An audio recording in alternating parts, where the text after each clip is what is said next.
Volodymyr Zelensky. Oui, c'est de toi que je vais parler aujourd'hui. Comme ça, tu fais des menaces, parce qu'on te donne pas 90 milliards d'euros.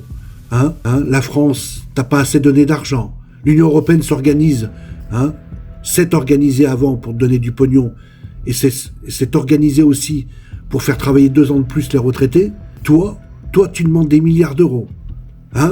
Et t'es pas content. Je te cite, pour que les gens comprennent. Nous espérons qu'une seule personne au sein de l'Union européenne continuera à ne pas bloquer les 90 milliards d'euros. Sinon, on va donner son adresse de cette personne et nos forces armées, nos gars, ils l'appelleront et puis ils lui parleront leur propre langage. C'est pas une menace, ça? C'est une menace mafieuse, ça. Ça, c'est dans ce discours-là, je vois intimidation, menace et promesse de séquestration et de torture. Ça fait beaucoup trop. Et on te donne l'argent à toi, on te donne du pognon à toi qu'un discours comme ça, et on laisse crever les retraités en France. J'aimerais qu'on parle de la somme totale depuis le conflit russo-ukrainien que tu as reçu depuis l'Europe. Je pense qu'à mon avis, c'est des centaines et des centaines de milliards d'euros que tu as reçus. Tu les mérites pas. Tu ne les mérites pas.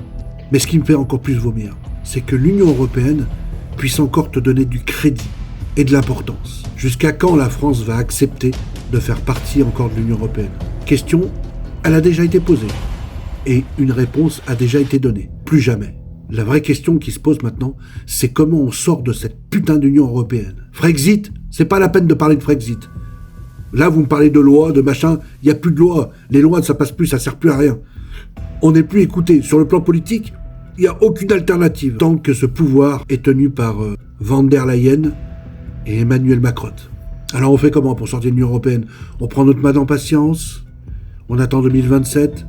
À quelle sauce on va être mangé en 2027? À quelle sauce on va être bouffé en 2027? C'est un cycle perpétuel. Nous sommes des oies qu'on a bien fourrées et qui font l'objet d'un bon plat pour tous ces hauts fonctionnaires d'État. Alors je le dis sincèrement, et je vais hashtaguer le RN. Si Monsieur Bardella, vous prenez le pouvoir en 2027, vous avez intérêt à tout mettre en place pour sortir de l'Union européenne. Et il va falloir commencer à en parler de ça. Parce qu'il y a plein de gens qui vont pas voter pour vous si vous n'évoquez pas la sortie de l'Union européenne. Ils vont voter pour la seule personne qui dira vouloir sortir de l'Union européenne.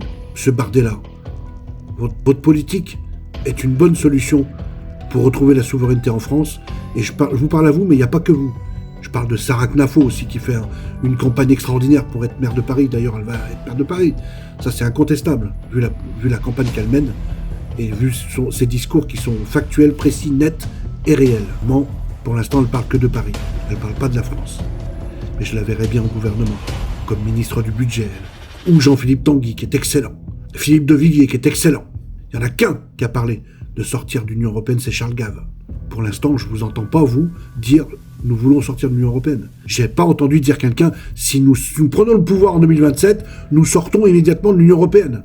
Parce que ça a des avantages de sortir de l'Union européenne. Faut pas croire. On retrouve la souveraineté monétaire. Et sur le plan industriel aussi. Peut-être on efface une bonne partie de la dette. Et surtout, on reprend l'ascendant sur les décisions qui sont menées ici sur le territoire français.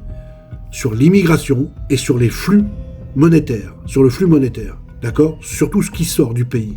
Sur les décisions géopolitiques, militaires aussi. Vous ne voulez pas ça? C'est clair et net. Je termine cette vidéo en disant « Celui qui n'évoque pas la sortie de l'Union européenne, je ne voterai pas pour lui. » Et toi, Zelensky, il va falloir que tu laisses l'Europe tranquille. Tu vas te démerder un peu, toi. Tu comptes beaucoup trop sur l'argent de l'Europe, et je ne sais pas comment tu vas le rendre. Si, je sais comment tu vas le rendre. Tu vas le rendre parce que nous avons financé ta guerre. Nous finançons ta sécurité, tout ça, mais tu vas nous le rendre comment à nous? Tu vas le rendre, en fait, tu vas remplir les caisses de l'État.